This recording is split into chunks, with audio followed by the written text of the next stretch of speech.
šī video es parādīšu manu kārtējo eksperimentu. Pirmo reizi nopirku sama fileju, šādu te vienā no Latvijas pārtikas veikaliem. Fileja jau ir samalta, neto svars rakstīts virsū 350 grami. Man ir plāns uztaisīt zivju kotletes. Es tagad domāju, vai tās būs 2 vai 3. Droši vien uztaisīšu 2, jo 3 ir nepārskaitlis un kaut kā īsti tas nedara. Mans plāns ir tāds.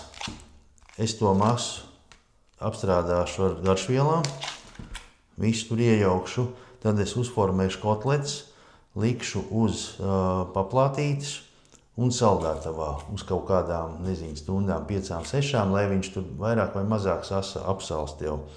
Lai man būtu vieglāk pēc tam viņu noformēt rīvmaizē. Jo man ir bail, ka tāds,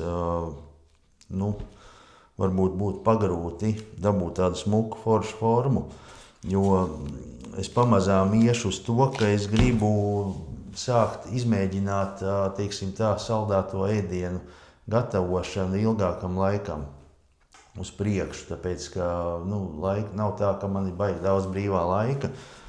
Un es te nesen biju papētījis diezgan nopietni šo tēmu, un tā man šķiet ļoti interesanta. Taisīt pusfabrikātus, sasaldēt viņus, un tad tu vari turpmāko, mēnesi, 2 vai 3 viņus ņemt, tad, kad tev vajag. Tu vienkārši paņem foršu kvalitatīvu ēdienu, ko tu esi pats taisījis, iemet cepenē, uzkarsē, pieliec klāt, ko tu gribi, tu rīsus, salātus vai ko. Un tādā veidā tu pēc kādas garākas darba dienas vari samārā viegli uztaisīt sev foršas vakariņas, kuras ir veselīgas, neizmaksā dārgi, un tu zini, kas tur ir iekšā, no kvalitatīviem produktiem. Lūk, tātad šis te plāns ir tāds, un es mēģināšu to visu parādīt. Kas tur sanāk, ko no tā var dabūt gatavu un kā tas garšo. Arī, protams, garšas tests. Tā kaut kā. Labi, skatāmies. Es viņu atgriezīšu vaļā tagad. Es intereses pēc gribu nosvērt, cik tad ir tas patiesais.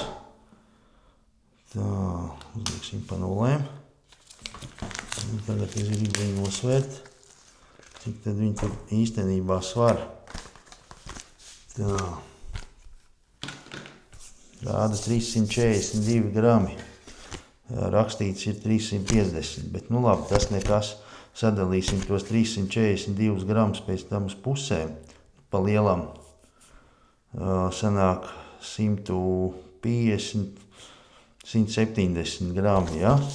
Tā kaut kur plus mīnus. 171 laikam ir precīzi.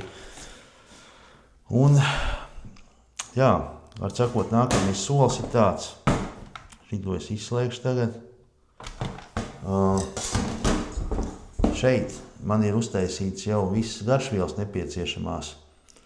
Tur ir sāls, pipari, hmelīs un elī, un es pieliku vēl to garšvielu, tūlīt es parādīšu.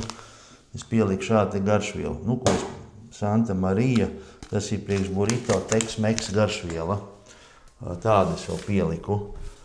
Un es domāju, ka es vairāk šeit neko nelikšu, nekādu maizi, nekādas olas. Es gribu tīru foršu produktu, jo te var redzēt, es nezinu, kamerā, es ceru, ka var redzēt kamerā. Te ir arī kaut kāda tauki, it kā iekšā kaut kas tāds redzams. Tā šobrīd, ko es šobrīd darīšu, es viņu vienkārši kārtīgi sajaukšu. Uz to mirkli. Viņa pēc uz taust ir tāda diezgan ūdeņaina šķiet. Nezinu, vai viņa sanāks beigās trakna vai nē. Es to vienkārši gribu uzzināt. Es speciāli nelieku klāt nekādu olu, ne tur pienu, ne saldo krējumu, neko tādu. Es vienkārši tūlīt viņu sajaukšu. It sevišķi, es teiktu, šitādas lietas taisīt uz saldēšanu, pusfabrikātus, būtu izdevīgi tad, ja ir produkts nopērkams uz akciju. Un tad ir baigi forši. Tu viņu nopērc, sataisi jau pusfabrikātus un vēlāk tu viņus apēdi pakāpeniski. Tādā veidā var ietaupīt daudz laika. Es varu uztaisīt, teiksim, šobrīd labi, ok, tas ir vienai ēdiena reizē, teiksim, tur 2 cilvēkiem vai 3. Bet kopumā ņemot, tas ir izdevīgs variants, jo tev nav jātērē pēc tam laika gatavošanai tik daudz. Man gatavot ļoti patīk, bet es nevaru atļauties tik daudz laika veltīt tam šobrīd. Tā, labi. Tagad, ko man vajag?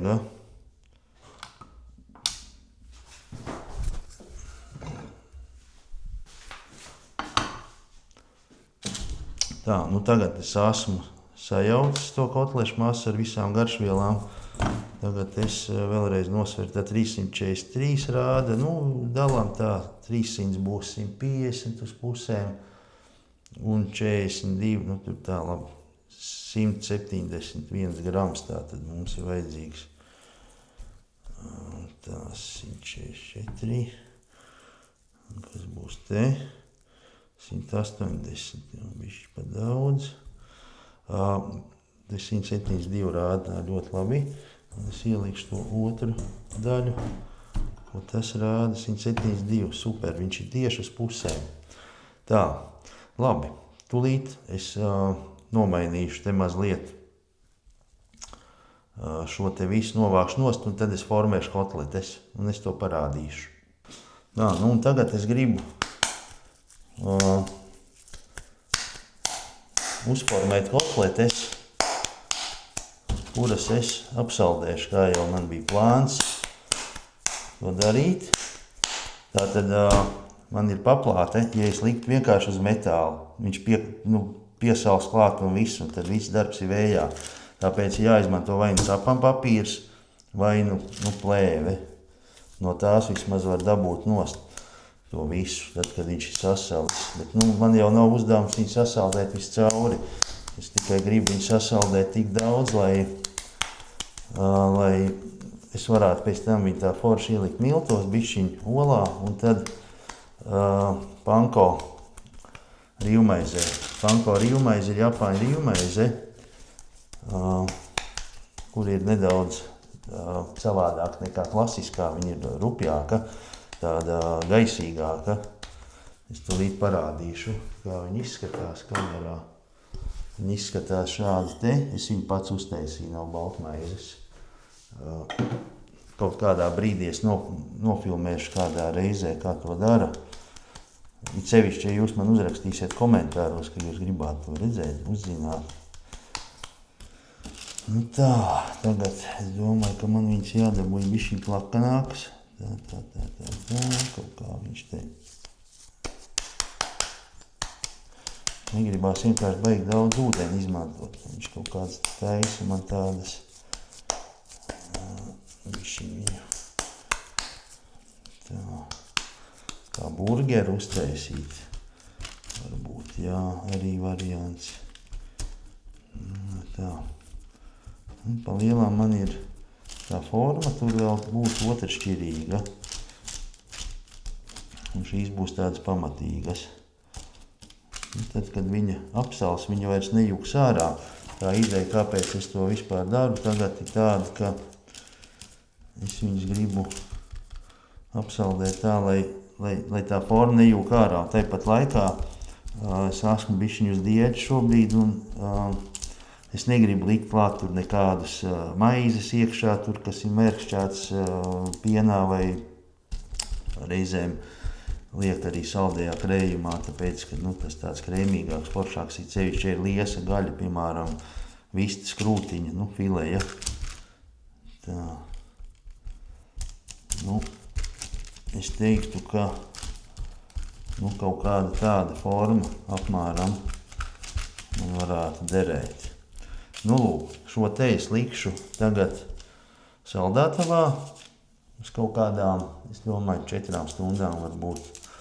Nu, tad es viņas apstrādāšu, es nofilmēšu, protams, apstrādāšu viņas rīvmaizē ielikšu un vēl bišķiņ pasaldēšu. Un tad jau kaut kādā brīdī varēs cept vienalga šodien, parīt vai pēc mēneša, kad es gribēšu, tad arī es cepšu. Ja protams, es cepšu ātrāk, bet ja ilgāk glabā, tad es ieliktu vakuum plēvē, man ir vakuumotājs. Un tad var glabāt mierīgi līdz pusgadam, es domāju, tas ir stabīli. 4 stundas ir pagājušas, apmēram nedaudz. Es viņus atnesu tikko no saldētavas, jau sagatavoju laicīgi miltus, olu un rīvmaizi. Šāda te tā rīvmaizi ir. Tāda te viņa tie grauti tādi lielāki. Tātad sākumā likšu viņu miltos, tad olā un tad rīvmaizē. Milti ir vajadzīgi tam dēļ, lai pie gaļas pielīp ola. Un savukārt oli vajadzīgi tam dēļ, lai pie tā visa pielīp rīvmaize. Ņemam lieko nost, tā. Viņš jau tāds ir sacietējis, tā visa masa jau ir tā diezgan, es teiktu, diezgan. Apviļāsim kārtīgi, lai tā ola sāk jau nedaudz tā kā piesalt, nevar saprast. Tā. Un ar tīro roku mēs liekam rīvmaizi apkārt, lai viņi kārtīgi pielīp.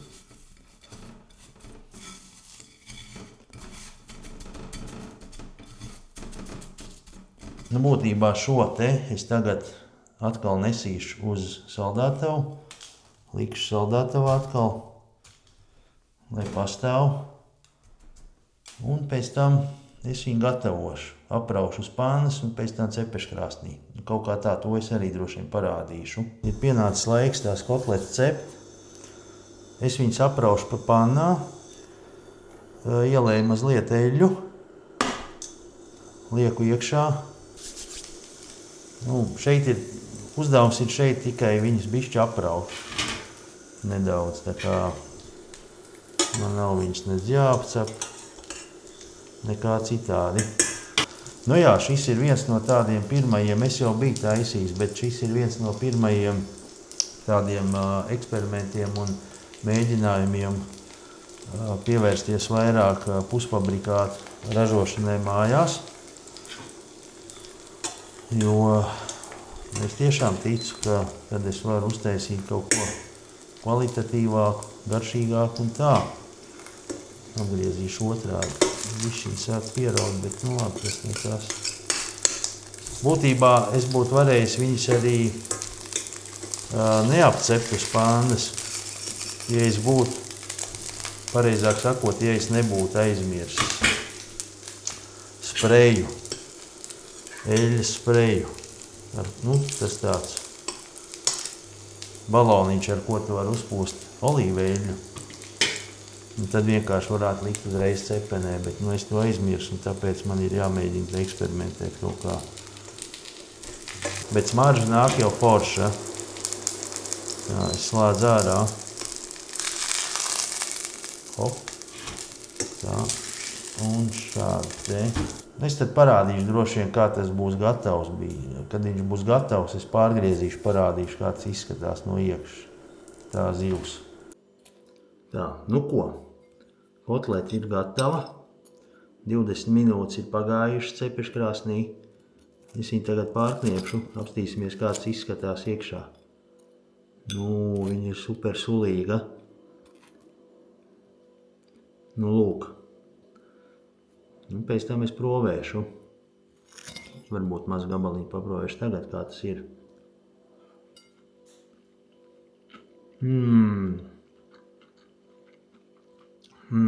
Super. Ļoti labi. Paldies, ka skatījāties. Piesakojiet kanālam. Būs vēl interesanta informācija un video saistībā ar ēdieniem.